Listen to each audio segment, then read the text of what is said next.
Fala pessoal, vamos dar início então ao nosso curso de Introdução a IA no Trabalho. Nós estamos aqui no módulo 3 da extração de dados.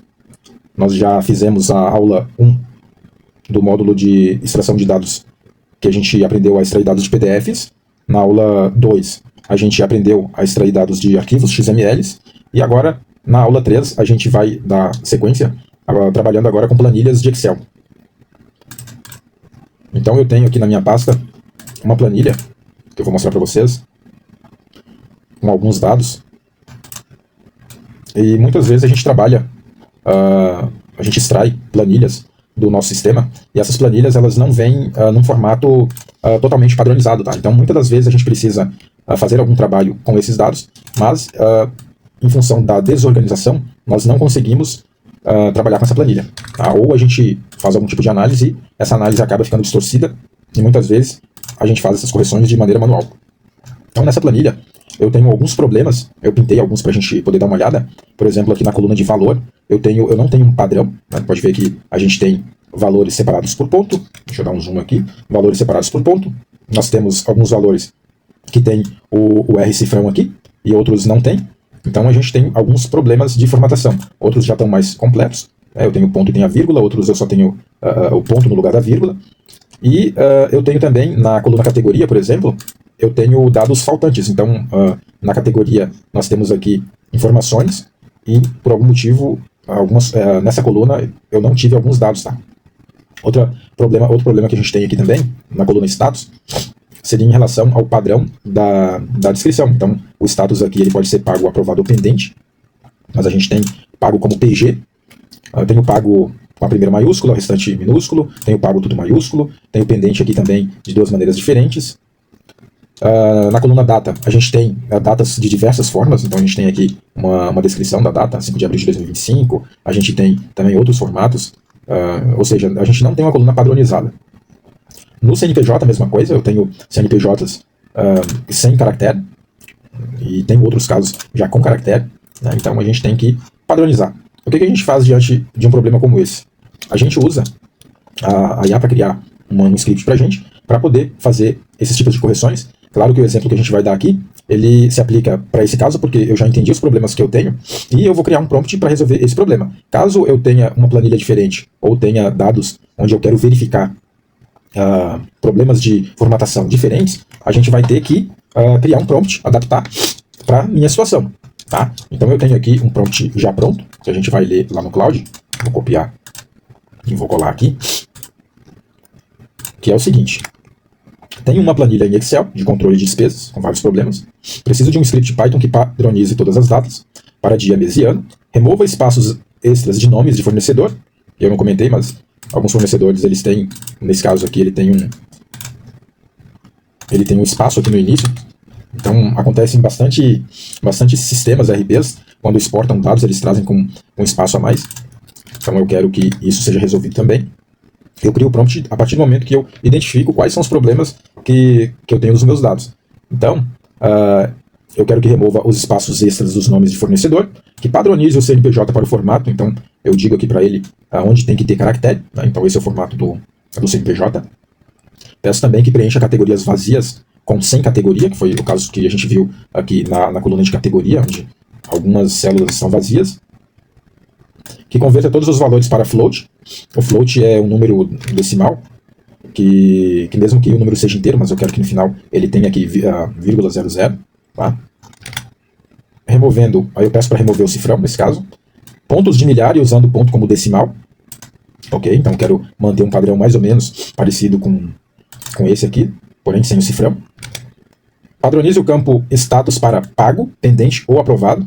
Então hoje a gente tem as variações, conforme a gente viu, a gente quer padronizar isso. O script deve ler o arquivo original e salvar um novo arquivo chamado despesas limpo. Então aqui na pasta onde eu tenho essa planilha, eu só tenho a planilha de despesas departamento sujo, que é onde a gente vai fazer o tratamento, e ele vai salvar aqui para nós a planilha final. Eu vou incluir essa planilha aqui no meu prompt, tá? No meu chat. Então eu vou incluir ela para o Cloud entender a estrutura e ele criar esse script para a gente. O que acontece? Por que eu preciso de um script ao invés de pedir direto para o Cloud fazer isso? Se a gente tiver que processar muitas informações, por questão de segurança, que deve vir em primeiro lugar quando a gente começa a usar a IA na empresa. A gente sempre tem que priorizar a segurança. Eu tenho que passar uma estrutura mínima para criar um script, justamente porque eu não posso ficar enviando todos os dados que eu estou trabalhando pro cloud, tá? Ou qualquer outra IA que eu estiver usando. Então, a gente cria o script porque depois eu posso rodar esse script com a quantidade de arquivos que eu quiser, sem essa preocupação de estar infringindo alguma lei de LGPD ou algo do tipo, tá? Então, por isso que a gente cria o script e roda localmente. Inclusive, dependendo da movimentação que a gente for fazer, o volume de dados, o cloud ele consome tokens, e a gente tem um limite de tokens para usar dentro de um determinado horário. Então, esse é um problema também. E outro problema é que eu consigo, usando o script, criar uma automação depois, ali, com o agendador de tarefas do Windows, para poder estar fazendo essa tarefa todo dia para mim, se for uma tarefa repetitiva. Tá? Então, esses são os desafios aí que a gente tem e que a gente consegue resolver criando o script e rodando localmente. Vamos dar o OK aqui para ele executar esse trabalho.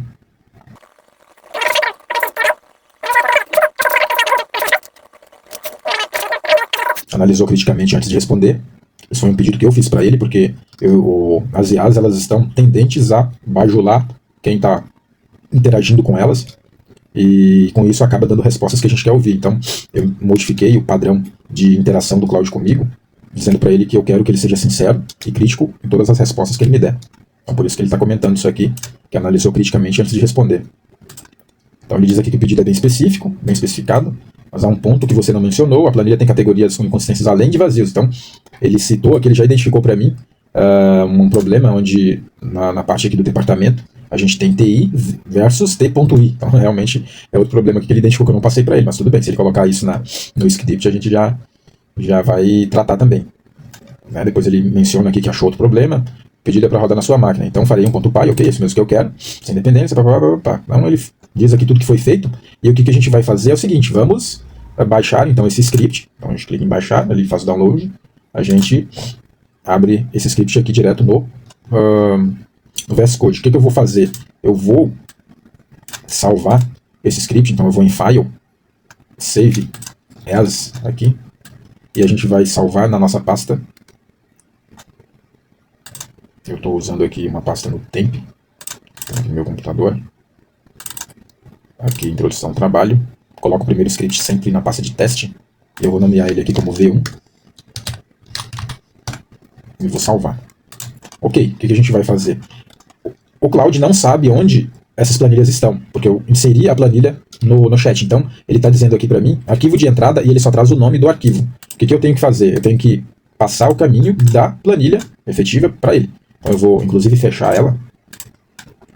E vou copiar o caminho. Vou colocar aqui e separar por barra, porque essa parte final é o nome da planilha. E eu quero que a planilha de saída, o arquivo de saída, fique no mesmo lugar. Então eu vou copiar o mesmo caminho que eu copiei agora. Vou copiar esse caminho e vou colar aqui. Tá? Porque eu quero que a planilha de despesas limpo fique no mesmo lugar. O que acontece, pessoal? A gente vai colocar um R aqui na frente, tá? Antes das aspas duplas, para o Python não se confundir com essa barra que a gente coloca para poder identificar o diretório, tá? Então a gente deixa esse R aqui para ele poder entender isso aqui como literal. Então ele entende que é um texto, então ele acaba encontrando o caminho aqui sem maiores problemas. A gente vai executar e vamos ver aqui o resultado. Tá, ele executou sem erro. A gente volta na planilha, na nossa pasta, e já temos aqui a planilha despesas limpo. Então a gente vai abrir para dar uma olhada. Dá um zoom aqui. Ok, a gente vê que a aba das datas, a coluna das datas já está ok, então ela está toda padronizada. A coluna de fornecedor também, a gente tinha alguns espaços aqui no início do nome. CNPJ também está ok, dentro do padrão que a gente pediu, com todos os caracteres aqui típicos do CNPJ. A categoria, onde não tinha categoria, ele escreveu sem categoria, que foi aquilo que a gente pediu. Os valores ele fez aqui pra gente a formatação, só aconteceu um erro aqui porque ele devia ter colocado o separador de milhar, tá? E não aconteceu. Tá? Então isso aqui a gente pode corrigir com um segundo prompt. Mas vamos adiante aqui. O status ele colocou então um padrão, né, pago, aprovado ou pendente, seguindo aqui uma lógica. E é isso, observação a gente não pediu para fazer nada. Então é isso, pessoal. A parte de extração de dados utilizando como fonte planilhas é isso, tá? Como eu comentei, essa parte aqui do curso da extração de dados utilizando planilha, nós vamos dividir em 3 partes, tá? A gente vai dividir então essa parte de extração em limpeza e padronização. A próxima aula a gente vai trabalhar com consolidação de múltiplas planilhas. Depois a gente vai fazer extração mais cálculo mais relatório. Tudo ainda dentro da aula 3, que é a extração de dados na parte de planilhas, tá? E depois, por último, na parte 4, ainda em planilhas, na parte de extração de dados, a gente vai falar de cruzamento de bases, que é quando a gente confronta dados entre planilhas. Ok? Espero que vocês tenham gostado e aguardo vocês na próxima aula. Um abraço.